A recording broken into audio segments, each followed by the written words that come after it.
मैं कनाडा में एक बहुत अमीर औरत के घर ड्राइविंग करता था। इस औरत की बेटी को कहीं भी जाना होता तो वो मेरे साथ ही जाती थी। मैंने आज तक इस औरत की बेटी का चेहरा नहीं देखा था, क्योंकि वे हर समय अपना चेहरा एक रुमाल से कवर किए रहती थी और आंखों पर भी काला चश्मा लगाए होती थी।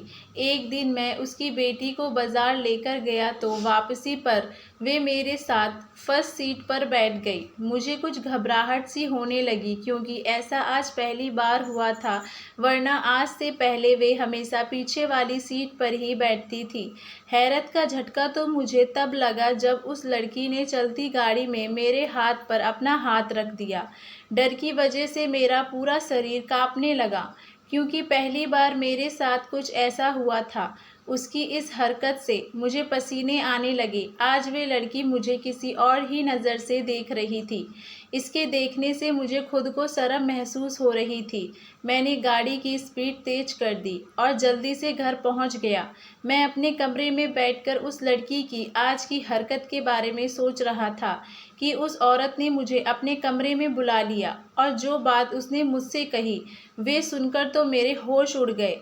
वे मुझसे कहने लगी कि तुम मेरी बेटी से शादी कर लो।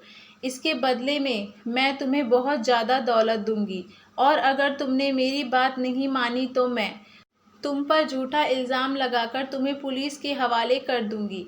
मैं उसकी लड़की से शादी करना नहीं चाहता था, क्योंकि मैं हिंदुस्तान में किसी और लड़की को पसंद करता था, लेकिन अपनी गरीबी और इस औरत की धमकी से डरकर मैंने उसकी बेटी से शादी करने के लिए हाँ कर दी। उसने मुझसे ये भी कहा, अगर तुम चाहो तो 2 महीने बाद मेरी बेटी को डिवोर्स दे देना।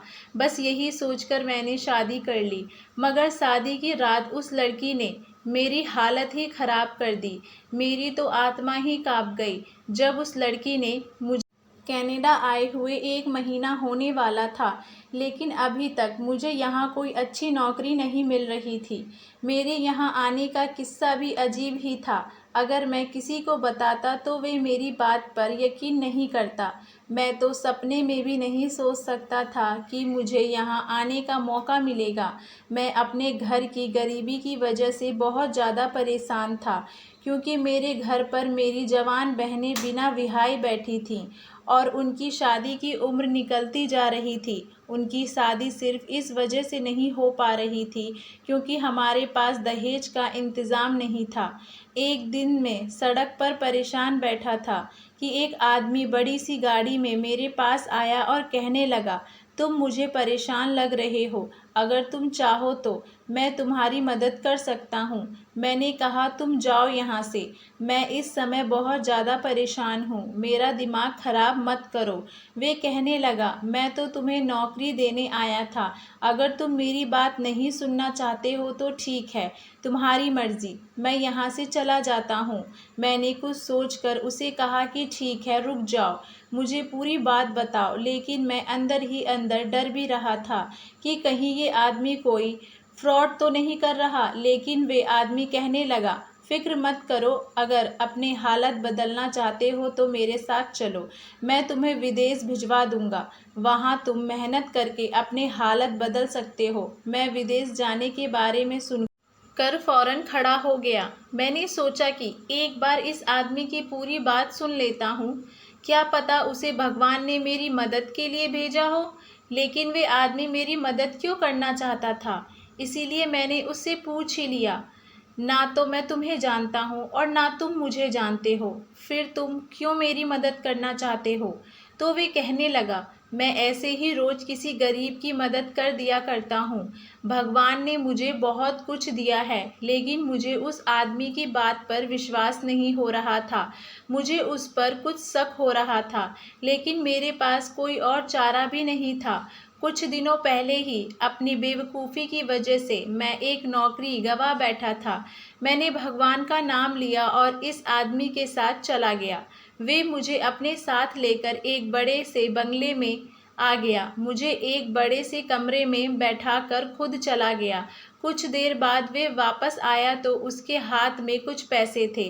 वे पैसे मुझे देकर कहने लगा, ये लो, तुम इससे अपना पासपोर्ट बनवा लो, कुछ दिनों बाद तुम्हें टिकट भी मिल जाएगी। मुझे तो यकीन नहीं आ रहा था कि किस्मत मुझ पर ऐसे मेहरबान भी हो सकती है। मैं उसी समय पैसे लेकर वहाँ से आ गया। अगले कुछ दिनों में मैंने पासपोर्ट बनवा लिया। पासपोर्ट बनवाने के बाद मैं इस आदमी के घर गया तो उसने मेरे हाथ में टिकट थमा दी और साथ में एक मोबाइल नंबर भी दिया और कहने लगा, कल तुम्हारी फ़्लाइट है, वहाँ जाकर इस नंबर पर कांटेक्ट कर लेना, तुम्हें नौकरी मिल जाएगी। मैं अपने घर वालों को बताकर कनाडा आ गया। लेकिन एयरपोर्ट से निकलने के बाद जब मैंने वे नंबर अपनी जेब में देखा तो मुझे नहीं मिला। मुझे एहसास हुआ कि मैंने वे नंबर खो दिया है। मेरे तो पैरों तले से ज़मीन निकल गई थी कि अब मैं क्या करूँगा। मैं तो यहाँ किसी को जानता भी नहीं था। पता नहीं वे आदमी कौन था जिसने मुझ पर एहसान करके मुझे यहाँ भेज दिया था। मेरे पास उस आदमी का भी कोई नंबर नहीं था। लेकिन अब मैं यहाँ आकर फंस गया। मैं बहुत ज़्यादा परेशान हो गया। पहले तो मैंने यहाँ मेहनत मजदूरी शुरू कर दी ताकि अपने पेट की भूख मिटा सकूँ। मुझे यहाँ आए तीसरा महीना होने वाला था, लेकिन मैंने अभी तक अपने घर पर एक पैसा भी नहीं भेजा था। मेरे लिए तो यहाँ पर अपना पेट पालना ही मुश्किल हो रहा था। जैसे तैसे करके मैं 2 वक्त की रोटी कमा रहा था। शायद भगवान को मेरे ऊपर तरस आ गया या मेरी किस्मत अच्छी थी कि एक अमीर आदमी मुझे अपने घर ले आया और माली की नौकरी दे दी। अब मुझे वहाँ से तनख्वाह भी अच्छी मिलने लगी थी। वे माली की एक रिश्तेदार औरत थी। वे अक्सर उनके घर पर आती थी और वे जब भी आती तो मुझे घूर घूर कर देखती रहती। मैं उनकी ये बात नोटिस करता था। एक दिन मेरे मालिक ने मुझे इसी रिश्तेदार औरत के घर भेज दिया। कहने लगे कि आज से तुम वहीं पर काम करोगे और उनके घर पर ड्राइविंग करोगे। वे औरत मुझ पर बहुत मेहरबान थी। मेरी तनख्वाह भी बहुत अच्छी थी। इस औरत ने मुझे रहने के लिए कमरा भी बहुत अच्छा दिया था। लेकिन यहाँ के बाकी नौकर सर्वेंट क्वार्टर में रहते थे। सिर्फ मुझे ही अलग कमरा दिया गया था। इस औरत की एक जवान बेटी थी। जब भी वे कहीं जाती तो मुझे अपने साथ लेकर जाती, मगर मैंने आज तक उसकी शक्ल नहीं देखी थी। वे खुद को एक चादर से ढक कर रखती थी। उसका चेहरा भी एक रुमाल से ढका हुआ होता था। अभी कुछ दिन ही गुजरे थे कि मुझे इस औरत की बेटी की हरकतें मुझे अजीब सी लगने लगी। जब भी वे मेरे साथ कहीं जाती तो गाड़ी में मेरे साथ आगे बैठ जाती और बहाने बहाने से मेरे करीब आने की कोशिश करती। मेरा हाथ पकड़ लेती, लेकिन मैं डर की वजह से चुप बैठा रहता, उससे कुछ नहीं कहता था। एक दिन इस औरत ने मुझे घर के अंदर बुलाया और मुझसे कहने लगी, तुम्हें अपनी बहनों की शादी के लिए कितने पैसे चाहिए? मैंने उनसे कहा कि मुझे लाखों रुपए चाहिए। मुझे उनके दहेज का सामान लेना है, क्योंकि मेरी 3 जवान बहनें हैं और मुझे तीनों की शादी करनी है। और आजकल का माहौल तो आप जानती हैं, लड़के वालों की तो डिमांड ही पूरी नहीं होती। वे कहने लगी, तुम जितने पैसे मुझसे मांगोगे मैं तुम्हें दे दूंगी, जिससे तुम अपनी बहनों की शादी बहुत धूमधाम से कर सकोगे। लेकिन मेरी एक शर्त है, और वे ये है कि तुम्हें मेरी बेटी से शादी करनी होगी। उनकी ये शर्त सुनकर तो मेरे पैरों तले से ज़मीन निकल गई, क्योंकि मैंने कभी भी ऐसा नहीं सोचा था। बल्कि मुझे तो उनकी बेटी ठीक नहीं लगती थी और मैं वैसे भी अपने देश में ही शादी करना चाहता था, क्योंकि मुझे वहाँ एक लड़की पसंद थी। फिर जब मैंने उस औरत से शादी के लिए मना कर दिया तो उस औरत ने मुझे धमकी दे डाली। वे कहने लगी कि अगर तुमने मेरी बात नहीं मानी तो मैं तुम पर झूठा इल्ज़ाम लगाकर तुम्हें जेल भिजवा दूंगी। अब मेरे पास कोई चारा नहीं था, इसीलिए मजबूरन मैं शादी के लिए तैयार हो गया। इस औरत ने मेरे सामने नोटों की गड्डी रख दी और कहने लगी, असल बात यह है कि मेरी बेटी को तुम पसंद आ गए हो। वे तुम्हें बहुत सारी दौलत और शोहरत देगी। तुम जो मांगोगे वे तुम्हें देगी। तुम अपनी पूरी ज़िंदगी ऐश में गुजारोगे। तुम्हें कभी भी किसी चीज़ की कमी नहीं होगी, लेकिन शर्त यह है कि तुम शादी से पहले उसका चेहरा नहीं देख सकते। शादी के बाद ही तुम उसका चेहरा देखोगे। ये शर्त सुनकर मुझे थोड़ा अजीब सा लगा, मगर इतने सारे पैसे देखकर मैंने भी सोच लिया था कि अब मैं ज़रूर उसकी बेटी से शादी करूँगा, क्योंकि इसके बदले वे मेरी ज़िंदगी बदल देगी और मेरी बहनों की भी शादी हो जाएगी। अब मेरे पास मना करने की कोई वजह ही नहीं थी।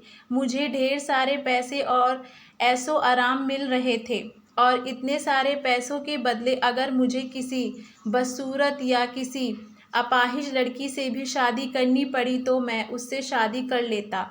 ये घाटे का सौदा नहीं था। मैंने उस औरत से बहुत सारे पैसे लेकर अपनी घर हिंदुस्तान भेज दिए, ताकि मेरे बहनों की शादी जल्द से जल्द हो सके। इस सारे केस में एक बात पर मुझे शक हो रहा था। इस औरत की बेटी की शक्ल मैंने आज तक नहीं देखी थी, और दूसरी बात ये कि वे मुझसे ही अपनी बेटी की शादी क्यों कराना चाहती थी। कोई तो वजह ज़रूर थी जो वे मुझसे छिपा रही थी। यही बात सोच सोच कर मेरा तो दिमाग खराब हो गया था। एक दिन वे औरत कहने लगी, 2 हफ्ते बाद तुम्हारी और मेरी बेटी की शादी है। वे शादी से पहले ही यहाँ आ जाएगी, लेकिन तुम उसका चेहरा शादी के बाद ही देखोगे। इस औरत ने बताया कि मेरी बेटी कुछ दिनों के लिए अपनी मासी के पास दूसरे देश चली गई है। जैसे ही वे आएगी उस दिन तुम्हारी शादी उससे हो जाएगी। मैंने भी हाँ में सिर हिला दिया। मुझे लग रहा था कि ये औरत हमारी शादी बहुत ही सादगी से करवाएगी, लेकिन इस औरत ने तो इतनी धूमधाम से शादी की तैयारियां शुरू कर दी थी कि मैं हैरत में रह गया। सारे फंक्शन इतने ज़बरदस्त थे कि मैं सोच भी नहीं सकता था। सारी तैयारियां हो चुकी थी और फंक्शन भी हो रहे थे, लेकिन उसकी बेटी अभी तक नहीं आई थी। अब मुझे शक हो रहा था कि क्या वे बिल्कुल शादी के लिए समय पर ही आएगी, और यही हुआ। बारात वाले दिन सुबह सुबह मैंने अपने कमरे की खिड़की से देखा, एक बड़ी सी गाड़ी से एक लड़की निकलकर अंदर घर में चली गई थी, और हमेशा की तरह उसने खुद को एक चादर से ढक रखा था और उसका चेहरा भी ढका हुआ था। वे इसी औरत की बेटी थी जो अब मेरी पत्नी बनने वाली थी, मगर उसने आज भी अपने चेहरे पर रुमाल ढका हुआ था। ये सब कुछ देखकर मैं हैरान हुआ था। फिर सोचा कि चलो जो भी है, अब शादी में कुछ ही समय बचे हैं और शादी के बाद ये राज भी खुल जाएगा। अब मुझे शादी का इंतज़ार था। मैंने अपने घर पर इस शादी के बारे में किसी को कुछ नहीं बताया था। मैंने सोचा था कि पता नहीं ये शादी कितने दिन तक चलेगी। मैं अपने घर वालों को कुछ भी बताकर उन्हें परेशान नहीं करना चाहता था। हमारी शादी हो गई और शादी के बाद दुल्हन को मेरे कमरे में पहुंचा दिया गया। मैंने बहुत बेतहाबी से दुल्हन का चेहरा देखने के लिए घूंघट उठाया। जैसे ही उसका चेहरा मैंने देखा तो मेरे होश उड़ गए। उस औरत ने कहा था कि मैं तुम्हारी शादी अपनी बेटी से करवाऊंगी, मगर ये दुल्हन के रूप में जो लड़की मेरे सामने बैठी थी वे कोई और लड़की नहीं थी, बल्कि वे तो मेरे मुंह की चीख निकलते निकलते रुक गई। मेरा पूरा शरीर कांप रहा था, और फिर एकदम मेरे सामने मेरा अतीत आ गया था। जब मैं हिंदुस्तान में था। मेरा नाम आयुष है और मैं एमए करने के बाद नौकरी के लिए मारा मारा सड़कों की धूल छाल रहा था। हर नौजवान की तरह मेरा भी हिंदुस्तान से बाहर रहने का सपना था। मोबाइल पर बाहर रहने वाले एक ज़िंदगी की वीडियो देख देख कर मेरे भी सपना हो गया था कि काश मेरा भी किसी बाहर के देश में वीज़ा लग जाए और मैं वहाँ रहने चला जाऊँ। मैं सबसे बड़ा भाई था और मुझसे छोटी 5 बहनें भाई और थे। कभी कभी तो मुझे अपने माता पिता पर भी बहुत गुस्सा आता था कि उन्हें इतने बच्चे पैदा करने से पहले अपने ऊपर और अपने घर के हालत को और हमारी गरीबी को देख लेना चाहिए था। क्या था अगर वे कम बच्चे पैदा कर लेते, कम से कम मेरी ज़िंदगी तो आसान होती। घर का बड़ा बेटा होने के नाते मेरे कमज़ोर कंधों पर बहुत सारी जिम्मेदारियां भी। मैंने एमए के बाद ही नौकरी करनी शुरू कर दी थी। सुबह मैं कॉलेज जाता और शाम में जॉब करता था। ऐसे ही मैंने अपनी पढ़ाई कंप्लीट कर ली और फिर नौकरी के लिए सड़कों की धूल छाननी शुरू कर दी। लेकिन आज के समय में नौकरी मिलना कोई आसान काम नहीं है। बड़ी मेहनत के बाद और बहुत मुश्किल से एक बड़े साहब के यहाँ ड्राइवर की जॉब मिल गई। सैलरी भी अच्छी थी, इसीलिए मैं खामोशी से वहाँ काम करने लगा। सुबह 7 बजे ही मैं अपनी नौकरी पर चला जाता था और साहब की बेटी को दफ्तर छोड़ने चला जाता।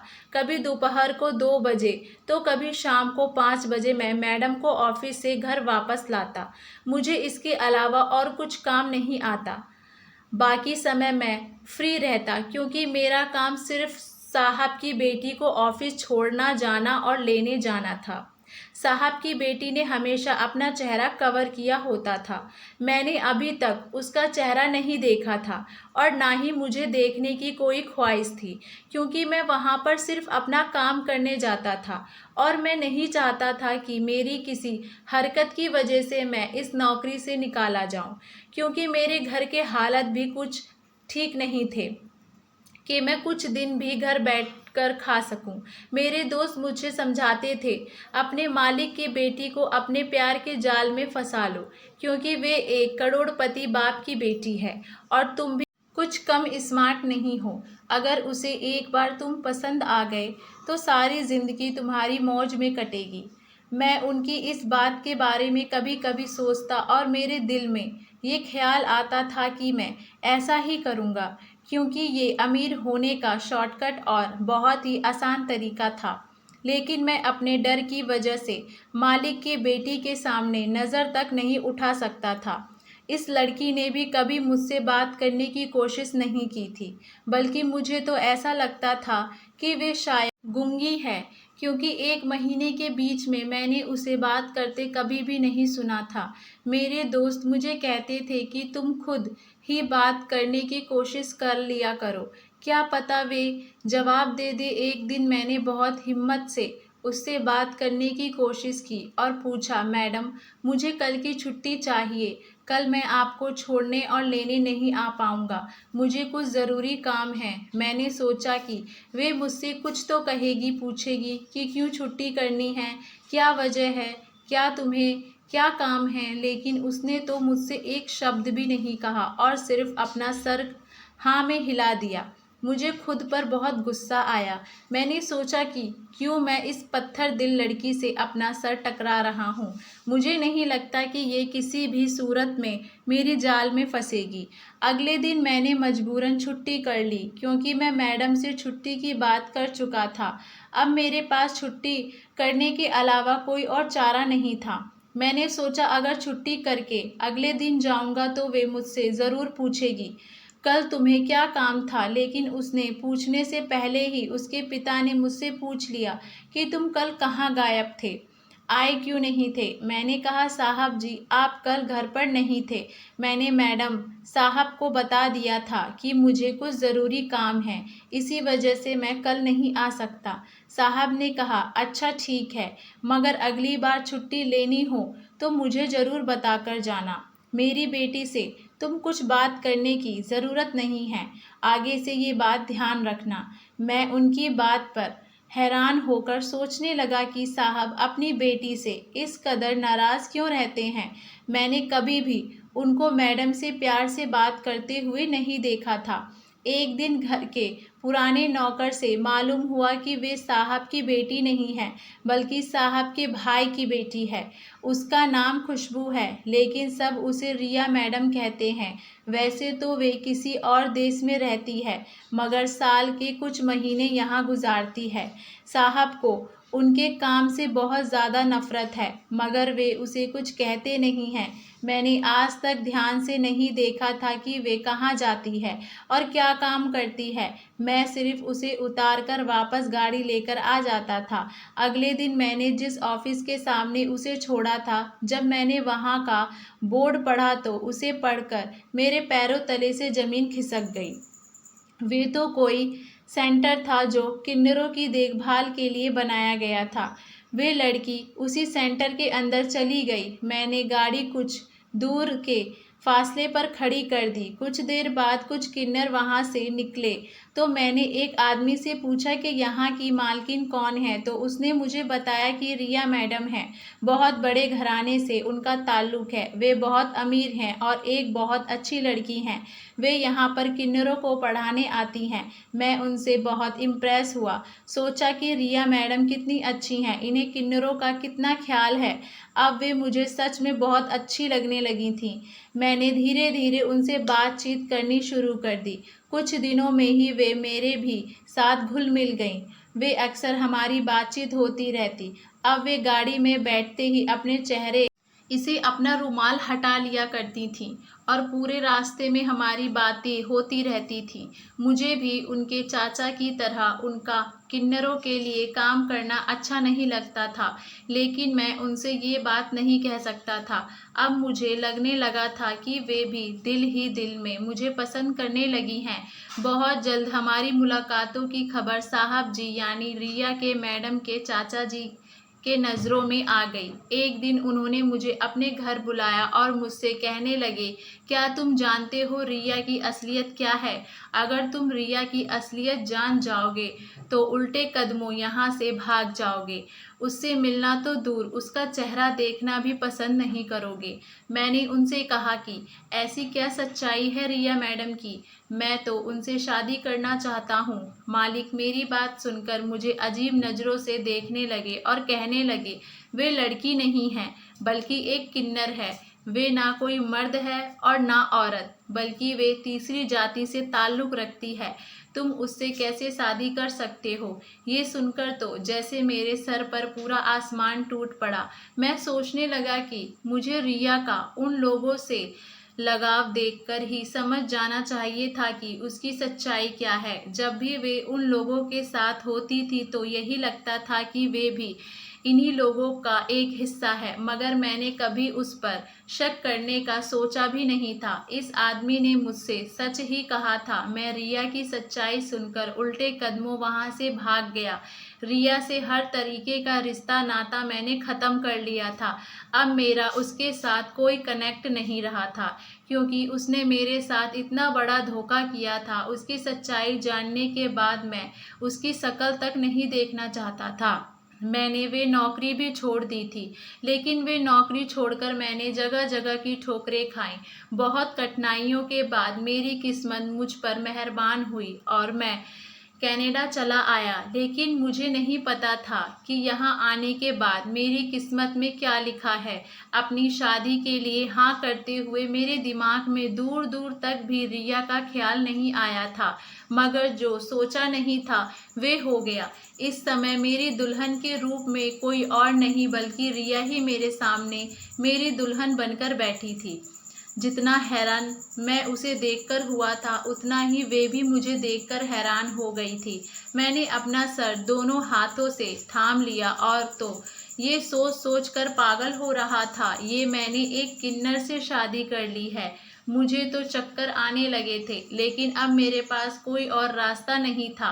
मैं मैडम से पैसे ले चुका था और अपने घर भी भिजवा चुका था और उन्हीं पैसों से मेरी बहनों की शादी की तैयारियां भी चल रही थी। अगर मैंने मैडम से पैसा नहीं लिया होता तो मैं इसी समय वहां से भाग जाता।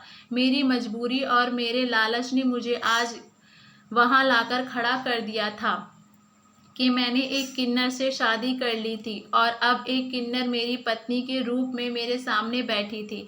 मैंने गुस्से में आकर उसे अपने कमरे से निकाल दिया। वे कुछ नहीं बोली और खड़ी हो गई और अपनी माँ के पास चली गई। जैसे ही वे कमरे से बाहर गई, मैंने उसी समय अंदर से दरवाज़ा लॉक कर लिया।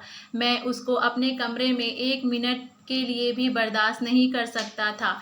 पूरी रात मेरी जागते हुए गुजरी। जैसे ही सुबह हुई तो मेरी सास मेरे पास आई और मुझे धमकी देकर बोली, चुपचाप मेरी बेटी को अपना लो और फंक्शन के लिए तैयार हो जाओ, वरना तुम्हें पता है ना मैं तुम्हारे साथ क्या कर सकती हूँ। मैं तुम्हें जेल भिजवा दूंगी। तुम्हें अपनी बाकी की सारी ज़िंदगी वहीं काटनी पड़ेगी। सोचा तुम्हारे परिवार वालों का क्या होगा। अब मैं मजबूर होकर अपने परिवार वालों की खातिर उठकर खड़ा हुआ और फंक्शन के लिए तैयार हो गया, क्योंकि मैं जानता था कि इस औरत की पहुंच बहुत दूर तक है। वे मेरे साथ कुछ भी कर सकती थी और मैं यहाँ किसी को जानता भी नहीं था। जब मैं बाहर गया और मैंने रिया को तैयार देखा तो वे कहीं से भी किन्नर नहीं लग रही थी। उसे देखकर कोई भी नहीं कह सकता था कि वे लड़की नहीं बल्कि एक किन्नर है। मैं बहुत उलझ कर रह गया था। फंक्शन खत्म होने के बाद रात को मैं कमरे से बाहर निकलकर लॉन में आ गया। तब मेरी सास मेरे पास आई और प्यार से मुझसे कहने लगी, तुम यहाँ बाहर क्यों खड़े हो? मैंने उनसे बहुत गुस्से में कहा, आपने मुझे धोखा दिया है। आपने मुझसे कहा था कि मेरी शादी आपकी बेटी से होगी, यानी एक लड़की से, लेकिन आपने मुझे धोखा दिया और मेरी शादी एक किन्नर से करवा दी। आपने मेरी मजबूरी का फ़ायदा उठाया। वे कहने लगी, तुम्हें किसी ने गलत खबर दी है। मेरी बेटी किन्नर नहीं है, बल्कि सच्चाई कुछ और ही है जो तुम नहीं जानते। मैंने गुस्से में कहा कि मुझे कोई सच्चाई नहीं सुननी, बस आप मेरी जान छोड़ दें। इससे पहले मेरी सास मुझसे कुछ कहती, रिया कमरे से निकल कर आई और बोली, ठीक है, 2 महीने बाद तुम मुझे डिवोर्स देकर वापस हिंदुस्तान जा सकते हो और मेरी माँ ने तुम्हें जितने भी पैसे दिए हैं वे भी तुमसे वापस नहीं लिए जाएंगे, लेकिन मेरी एक और शर्त है। मैं रिया की ये बात सुनकर बहुत ज़्यादा खुश हो गया कि चलो 2 महीने बाद ही सही मेरी जान तो छूट जाएगी। इस 2 महीने के लिए उसकी शर्त यही थी कि दूसरे लोगों के सामने मुझे उसका एक अच्छा पति बनने का नाटक करना होगा, क्योंकि अभी हमारी शादी हुई थी और अब हमें रोज़ दावतों पर जाना पड़ रहा था। मैं बहुत हैरान होता और सोचता रहता था कि यहाँ किन्नर में क्या कोई भी रिया की असलियत नहीं जानता कि वे क्या है। इन 2 महीनों के अंदर मैंने उस पर पूरी नज़र रखी, लेकिन मुझे कोई भी ऐसी वैसी बात पता नहीं चली। दिन के समय मुझे हर वक्त उसके साथ रहना पड़ता था, लेकिन रात होते ही मैं दूसरे कमरे में चला जाता और वे अपने कमरे में जाकर सो जाती। ऐसे ही करते करते 2 महीने पूरे हो गए। मैंने डिवोर्स के पेपर तैयार करवा लिए थे। मेरी सास मुझसे कहने लगी कि तुम एक बार फिर से सोच लो, अभी भी समय है, तुम सच्चाई नहीं जानते हो, वरना ऐसा ना हो कि जब तुम्हें सच मालूम हो तो तुम्हारे पास पछताने के अलावा और कोई चारा ना बचे और तुम हाथ मलते रह जाओगे और अपने किए पर जिंदगी भर पछताते रहोगे। मैं समझ गया था कि वे मुझे रोकने के लिए ऐसे हथकंडे इस्तेमाल कर रही हैं। वे मुझे इमोशनल ब्लैकमेल करके अपनी बेटी के साथ ही रखना चाहती हैं, लेकिन मैं हिंदुस्तान वापस जाने का फैसला कर चुका था। मैं उसे डिवोर्स देकर वापस आ गया। अब यहाँ आकर मुझे एक नए सिरे से अपनी ज़िंदगी की शुरुआत करनी थी। यहाँ मेरे पास कोई नौकरी भी नहीं थी, इसीलिए मैंने मेहनत करनी शुरू कर दी। जो मेरे दिल में सपने थे वे सब खत्म हो गए थे। 3 साल की कड़ी मेहनत करने के बाद मैं एक छोटा सा बिजनेस खड़ा करने में कामयाब हो गया था। इसी काम के सिलसिले में एक बड़े ब्रांड के ऑफिस में मीटिंग करने मुझे अपने दोस्त की कंपनी में जाना पड़ा।